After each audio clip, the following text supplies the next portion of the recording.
Hey guys, it's Lenore with TastyBistro.com, and what I'm going to prepare for you right now is a portobello mushroom bake.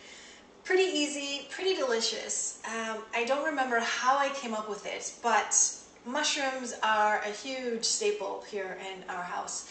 So I use them a lot. I don't eat that much meat, but mushrooms seem to be on our menu often. So I'm going to go ahead and start. All the ingredients are listed. I've prepared them as usual, so it makes it much easier. I've already recommended that in some of the other videos.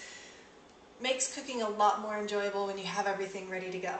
So I'm going to I'd say your preference. I usually make this as a side dish. If you're going to a larger party, a dinner party, and you wanted to bring a dish, then I would make maybe something a little larger. But if it's for you and your family, then this is actually an 8x6. So I'm going to make it for this size. Now my pan is already oiled and I have the mushrooms here. So I'm going to go ahead and put one layer of the mushrooms all the way on the bottom and cover it so that the whole bottom gets pretty covered. And it's a nice size layer. You don't want to use all your mushrooms just yet, but I'd say you're going to be using about 3/4 of all your mushrooms. You save some for the top. So mushrooms are layered. Then I'm going to go ahead and take the almonds and I'm going to fill them into all of the little crevices that the mushrooms leave. The almonds add a nice little crunch to this dish. It makes it so that it's not so goopy and soupy, and it has just a really nice, all of the ingredients just kind of come together and make it super yummy, I'll have to say.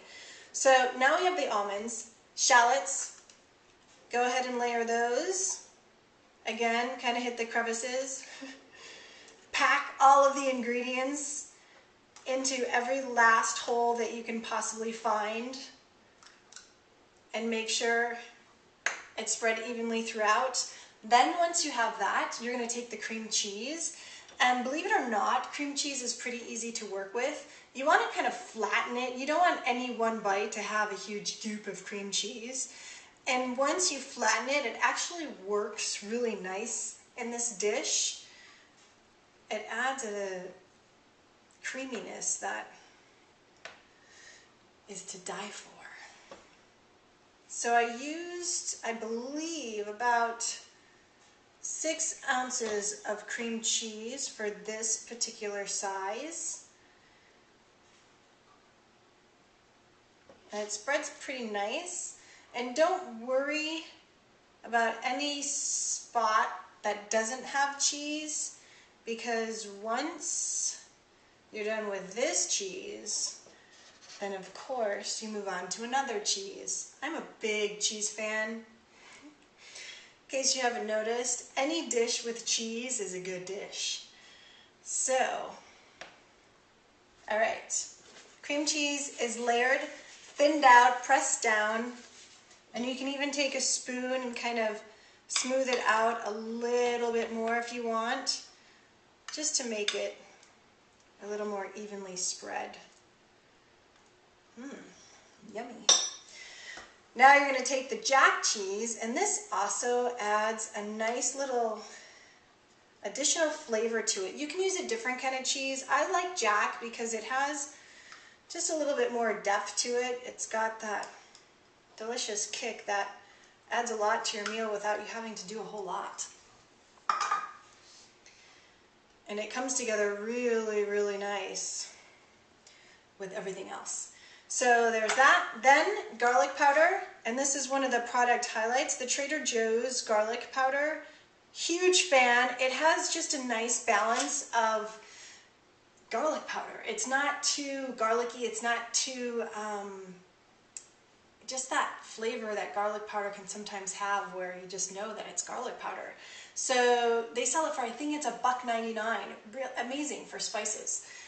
They're never $1.99. So Trader Joe's garlic powder. Then I'm going to take my sesame seeds and I do a nice layer of that. I wouldn't say a full layer, but make sure that it's all kind of coated. The sesame seeds also add a nice little nutty flavor.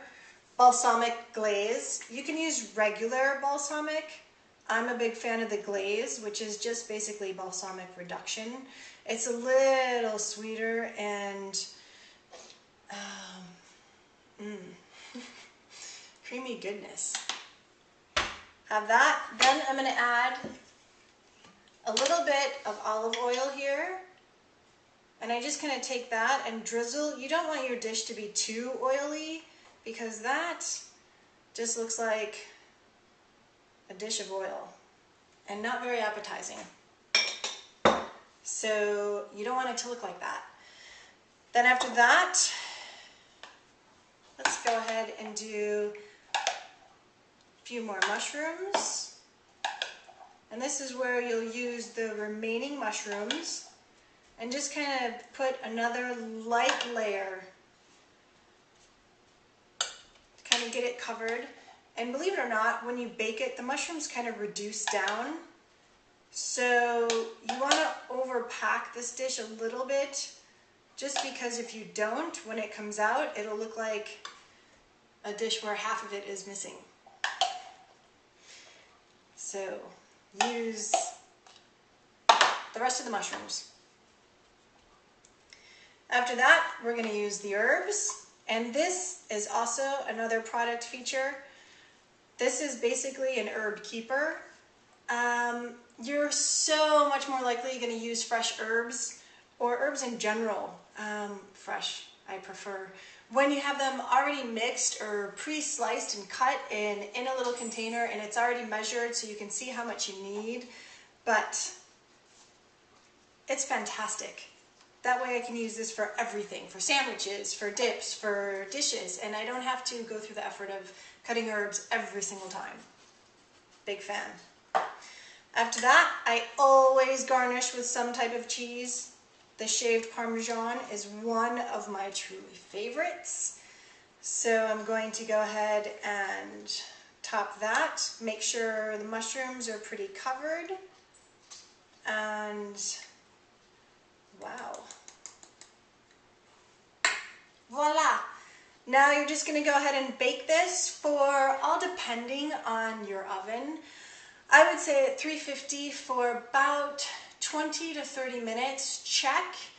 I prefer it to be a little less cooked than more cooked, so go ahead and make sure you keep an eye on it while it's baking. And you want it to kind of look cooked and a little bit browned, but not burnt and not simmered down to absolutely nothing. But it's super yummy, and it's a great side dish to bring to any kind of dinner party or to have as your side dish for a meal. Thanks for joining. Hope you like this one. TastyBistro.com. Everything will be listed hopefully sometime soon. Thanks guys. Bye-bye.